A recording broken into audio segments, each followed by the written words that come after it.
Today in the mail, I got my steering U-joint. This is right there. It slides on that double D shaft. That end's round. I'll just weld that in. But the idea is to stick this up in here. Get a little more room because that's a lot smaller than that one. Get the steering column in. You go back and grab that piece of plastic that was on there so I can mount that on it. And a lot of people just take that off, but you don't want to look at a U-joint, a rag joint I should say, not covered up so it looks nice and factory fresh. Alright, got the steering shaft figured out. Got that where it slides in there. That's the tip of the shaft that we'd used or had modified a different column, so just cut that off of this shaft and put the hole in it. And that's a round hole there, and the factory shaft inside that big knuckle is actually round, but there's a pin that goes across there and I had to cut that off, but that slides into this.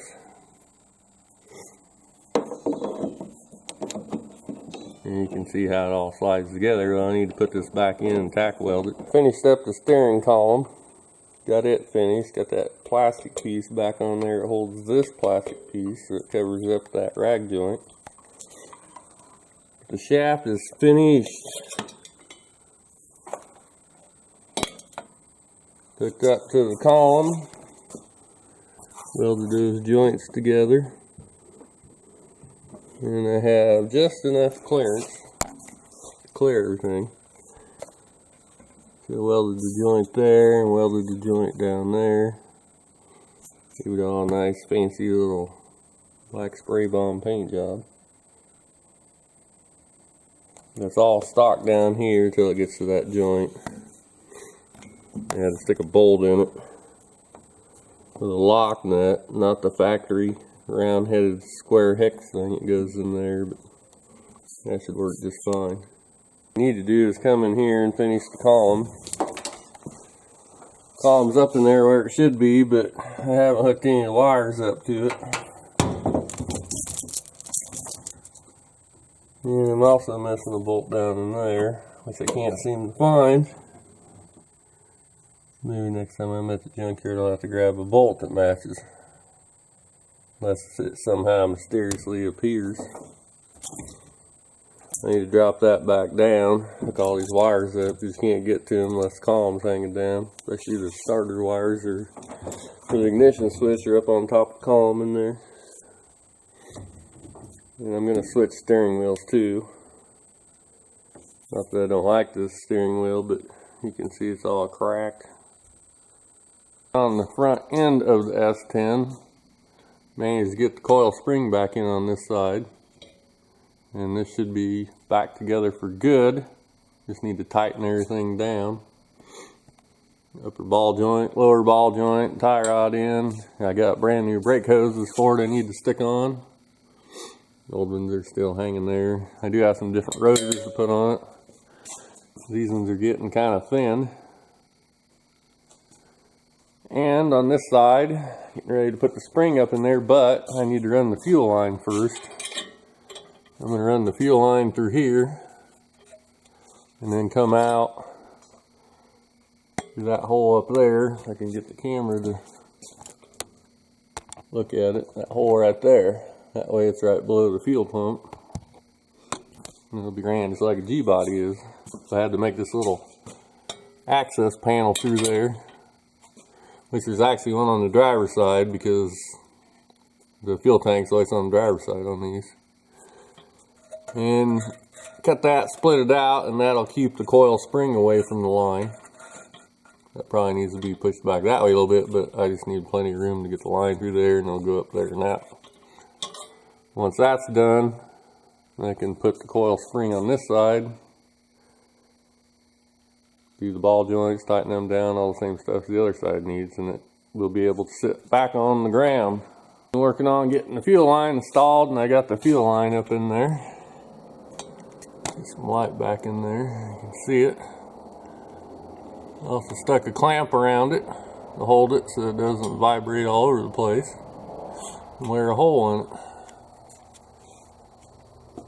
Now that that's finished, I can go ahead and install a coil spring, get the spindle up on this side, then we can set it on the ground. See what it looks like sitting on the ground.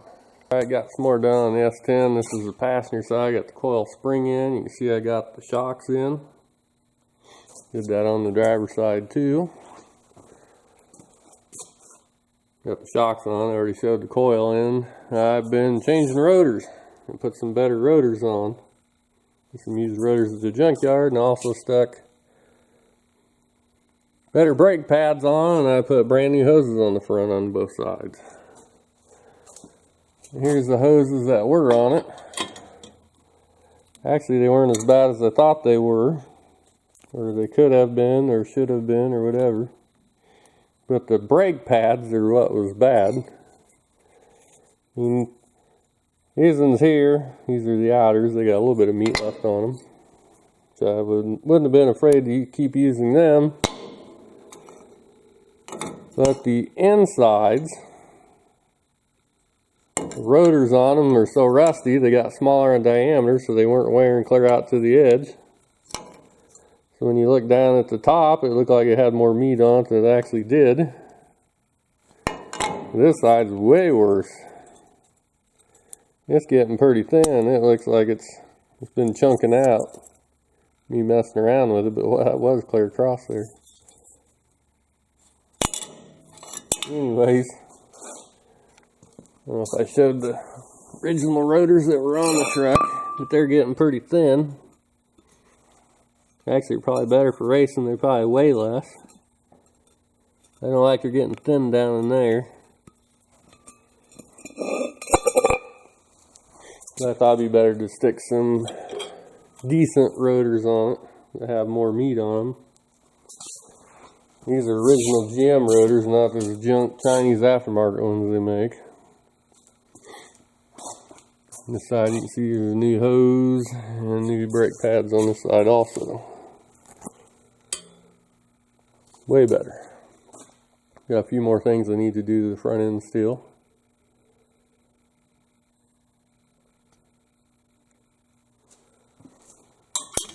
But for the moment, I'm getting about done. You have some different tie rods. These ones are in pretty good shape, so I haven't decided what I want to do yet. I have to go get the front end aligned after I do all this too. And another thing I did too is I got the steering column in, painted that up in there. All the wires hooked up inside.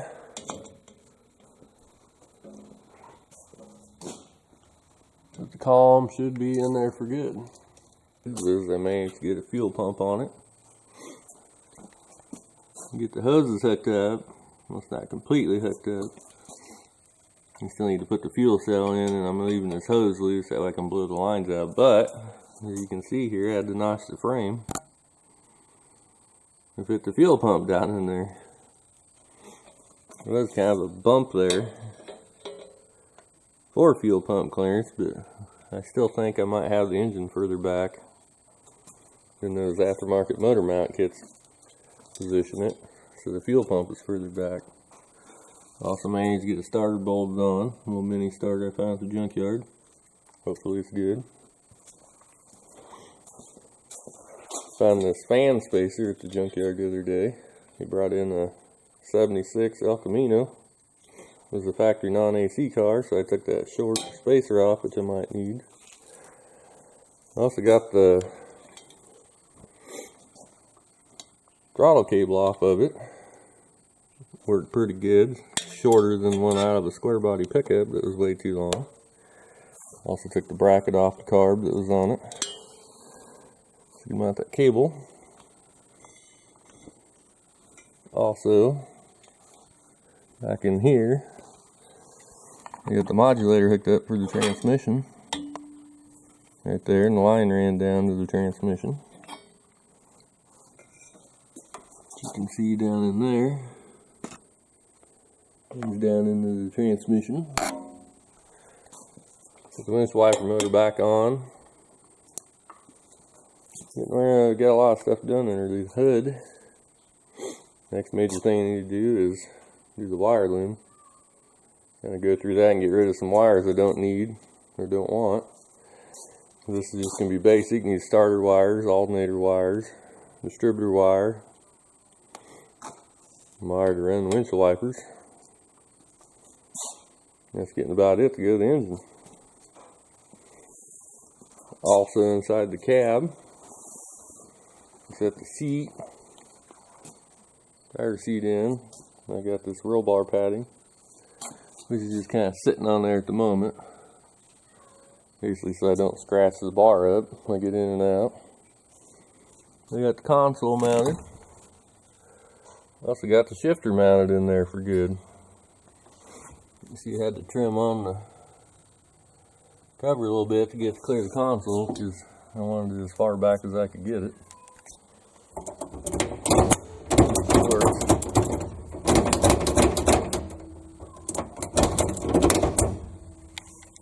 That's good to go. Of course, you still need to put the cover plate on it, which is in the back. I kind of wanted to grease the shifter up, and I don't want to do that till I'm done messing around in here. I also got the rear speakers in on both sides. This might be kind of hard to see, but they just slipped in there. You gotta have tunes while you're driving around in a street car. Getting ready to put the accelerator pedal in. There's 3 bolts to hold that in. And like everything, every time you do something, you end up losing bolts. You only find 2. Where in the hell that 3rd bolt went, I have no idea. And also end up missing the steering column bolt. Spend more time hunting bolts than you should have. But somehow grew legs and walked off. Real close to putting the doors back on. There's the driver's door. Passenger door, I think I'm gonna blast a little bit on the bottom. For some reason, it's got a rust spot. And the driver's fender, which isn't in here, has some rust around the wheel, which I thought about blasting. Putting a little paint on it before I put it together. Other than that, quite a bit done out here lately. So I'm gonna get a windshield. I'm trying to call the windshield place, but nobody seems to want to talk to me. Got that seat to put in. Probably next major thing is fuel cell, rear window, and the windshield. Besides bolting all this other stuff back on. The only next major thing is going to be the radiator, supporting the radiator. Line hoses and all that good stuff. I managed to get the fuel cell mounted. Got the lines all hooked up.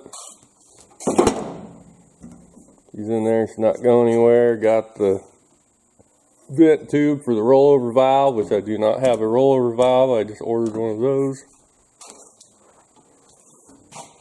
Waiting for that to show up. That'll be done. Probably hook the fuel gauge up. Doesn't need to be right at the moment.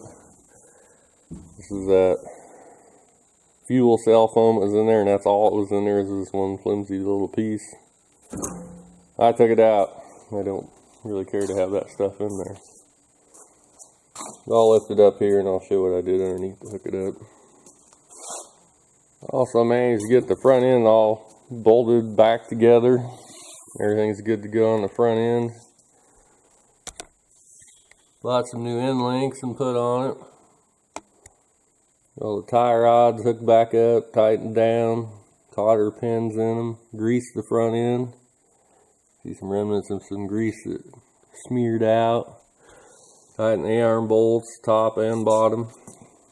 Tighten all that up so the front end should be good to go. There's a back bolt here too. Front and back, A-arms, upper and lower. Got the center link hooked back up. New cotter pin in it. Of course, did the same thing on this side. Got the wheels bolted on. Probably not permanently. I'll probably have to take those back off, maybe. I don't know how much room's back in there to bleed the brakes. There might be plenty of room back in there. That's getting about it on the front suspension. It should be done. So your steering's all hooked up and done. Now we'll look underneath at the fuel cell. You can see it got a hole in the bed to fit the sump part down underneath here. Fuel cell's bolted in with some good grade 8 bolts, lock nuts. There's the rollover vent tube, which will probably have to be cut off, but I ain't got the rollover valve yet. I think it's about 2 inches long, so who knows. I'll have to address that when I get the rollover valve. But got my fuel filter mounted, hooked up to the fuel cell. And of course, got all the line ran all through the frame. Down here, loop around that spot, and then it disappears inside the double-walled frame, or the box frame, so it is away from the flywheel and the flex plate and anything moving back towards the front. That's about it for the fuel system, besides hooking it up to the fuel pump, which I have not done yet, because I want to flush the system out with some fuel. Now this is 1/2 inch line here. Fuel pump's 3/8, but I got this handy little adapter here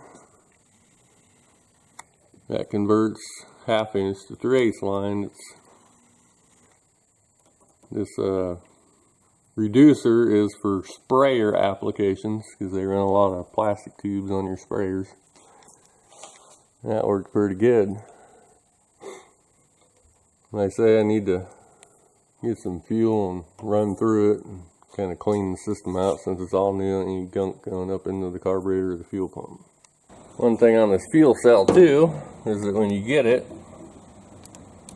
it does not come with what color wire goes where or anything. It just has that little plug there plugged into it.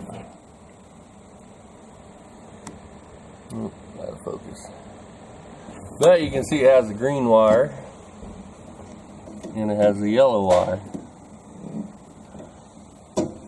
Now in automotive applications, at least GM and most other American applications, black is always your ground and red or some other color is your hot wire, whatever you want to call it.